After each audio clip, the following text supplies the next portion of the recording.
কাঁঠালের মুথার ভর্তা দেখে কিছু মানুষের কমেন্ট, গরুর খাবারই খাবেন, মানুষের খাবার আপনাদের পেটে সহ্য হবে না, আল্লাহই বিচার করবে, গরুর রিজিক কাইরানেস। কাঁঠালের মুথা তো আমাদের গরুও খায় না। ভালো ভাই, তোরা অনেক বড় লোক, আমরা তো অনেক গরিব, এর জন্য আজকে আলু না খাই আলুর খোসা খাইতেছি। আলুর খোসার বড়া একবার রোজার টাইমেও বানাইছিলাম, ভিডিও দিছিলাম, মোটামুটি অনেকেই পছন্দ করছে, আর খাইতেও কিন্তু বেশ মজা। এখন ভাই যাদের বাসায় গরু আছে তারা এই ভিডিওটা দেখেন না, কারণ তাদের আবার গরুর জন্য কলিজা জ্বলে। এই আলুর খোসার বড়া কিন্তু হাস্যকর কোনো জিনিস না, এটা আসলেই খেতে অনেক বেশি মজা হয়। আলুর খোসাটা কাঁচামরিচ সহ ব্লেন্ড করে নিছি। এইবার এই সম্পূর্ণ ব্লেন্ড করা মিশ্রণটাকে একটা প্লেটে ঢেলে নিছি। আচ্ছা, একটা ভাইয়া আমাকে কমেন্ট করছিল ব্লেন্ডার নাই তার জন্যই কইতাছেন, শিলপাটার তুলনাই হয় না। আপনি হয়তো আপনার মার রান্নাঘরে কখনো চুপিও মারেন নাই, এর জন্য এত শখ করে কমেন্টটা করে গেছেন। তো যাই হোক, এই মিশ্রণটার মধ্যে আম্মু দিয়ে দিল কতগুলো পেঁয়াজ কুচি, তারপরে ধনিয়া পাতা কুচি, তারপর একে একে সব মশলা, ঘরোয়া সমস্ত মশলাই দিয়ে দিবেন। হলুদ গুঁড়া, মরিচ গুঁড়া, ধনিয়া গুঁড়া, স্বাদ মতো লবণ, আদা রসুন বাটা, চাইলে আদা রসুন বাটার পরিবর্তে শুধু আদা কুচি ইউজ করতে পারেন, সেটাও খেতে অনেক বেশি ভালো লাগে। আর এবার বাইন্ডিং এর জন্য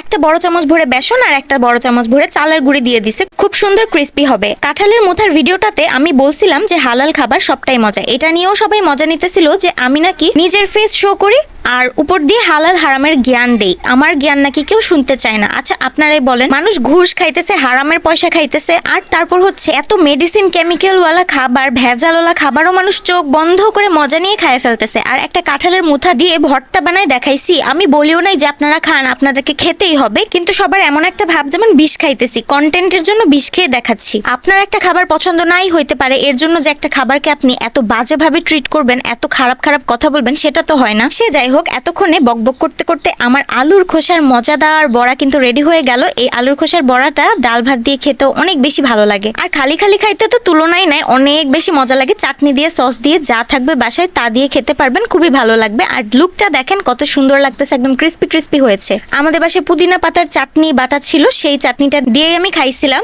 অসাধারণ একটা টেস্ট, খুবই ভালো লাগে। আলুর বড়ার চাইতেও আলুর খোসার বড়াটা আমার কাছে বেশি ভালো লাগছে সত্যি। এটা কোনো ফান করে বলতেছি না, ভিডিওর ভিউজ বাড়ানোর জন্য বলতেছি না, এটা সত্যি কথা, আমার আসলেই এটা ভালো লাগছে, রিয়েল রিভিউটাই দিলাম। এখন আপনাদের যদি অনেক বেশি খারাপ লেগে থাকে তাহলে অবশ্যই বানাবেন না, সেটা আমার তো কোনো কিছু করার নাই, আমি দেখাই দিলাম যে আসলে এরকম কিছু বানানো যায়, আর খোসা দিয়ে বড়া বানানো যায়। আর খাই বলেই যে সমস্ত খোসা না ফেলে দিয়ে বড়াই খাবো এরকমটাও না। সো আমাকে আপনাদের ডাস্টবিনের থেকে খোসা তুলে এনে খাওয়ার কথা বললেন না। তো আমার রান্না বাড়া শেষ, এখন আমি চললাম।